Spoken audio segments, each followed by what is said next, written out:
How are you doing, everybody? We're back in the kitchen. Last week we made appetizers, but this week we're making cookies.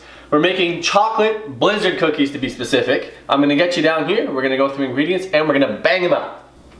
Okay, so it's really quite easy. It's kind of like any other cookie, it's just a lot more chocolatey than most cookies.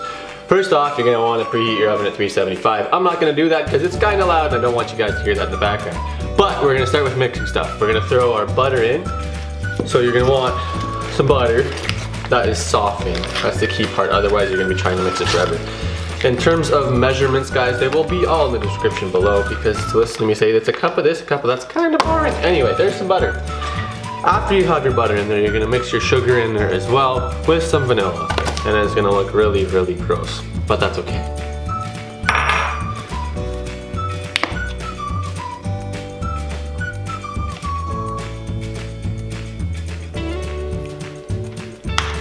And now that that's all in there, we're gonna beat it until it's creamy. And we're gonna add eggs at the same time. There are a total of 2 eggs, but that's the only thing I'm actually gonna give you the measurements of. And this is where it's gonna get loud, so I'm gonna speed it up because you don't really have to watch it.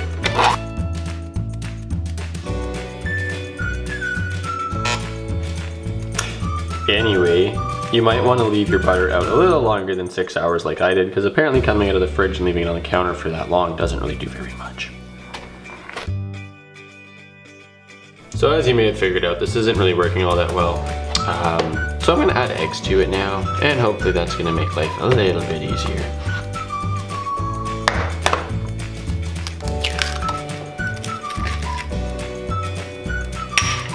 And you can be a rookie like me and get shells in there too.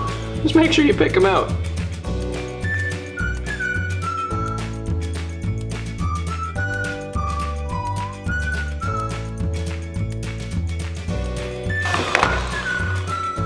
Okay, so now that that's all done, we've got our sugar, our eggs, and butter all mixed up. Oh, as well as vanilla. We're gonna have the dry ingredients, which again are gonna be down below. We have a little bit of time, a little bit at a time, I should say. And then we're gonna mix them, and it'll start to look a little bit more like cookie dough than, well, it looks like now.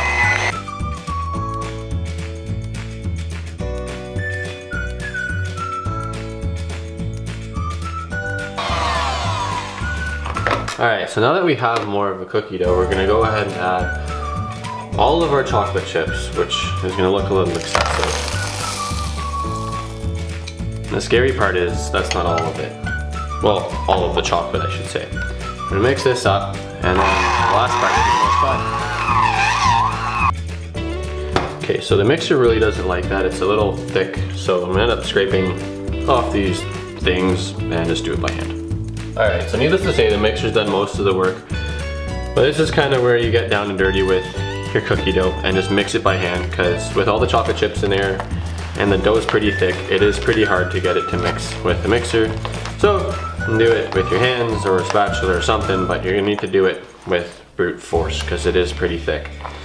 The next part, however, is not gonna be as much fun because you're gonna have really hot chocolate all over your hands and doing the same thing. So brace yourself for that.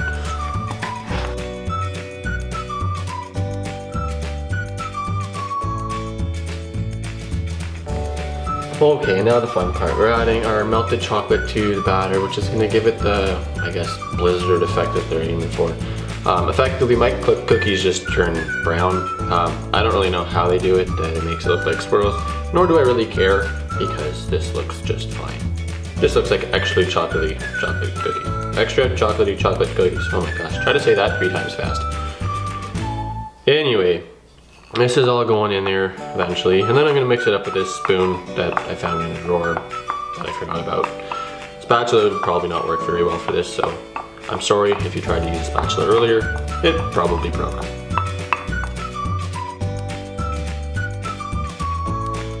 Okay, so this recipe is supposed to make 48 cookies, but I suck at making them whatever size they're supposed to be. So as long as they end up being the same size and they're cooked at relatively the same amount of time, I think you're good. So anyway, I'm gonna make my however many cookie balls I can make out of this that are relatively the same size, and then I'll see you guys when they're done and we're about to put them in the oven. I'm gonna go for that big. That'll do.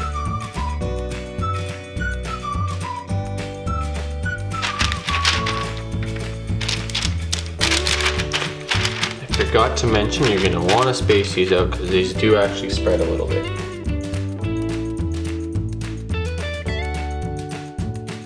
They're ready to go.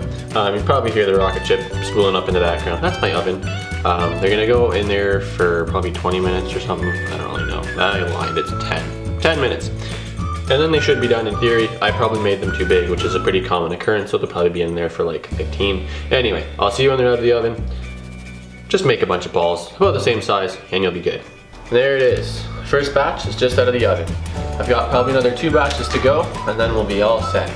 I hope you guys enjoyed this video, and if you did, make sure to give it a thumbs up, and make sure to subscribe, because next week I'll be back in the kitchen. We'll probably make appetizers again, as well as cookies. But I'll see you guys on Saturday. Enjoy the rest of your week.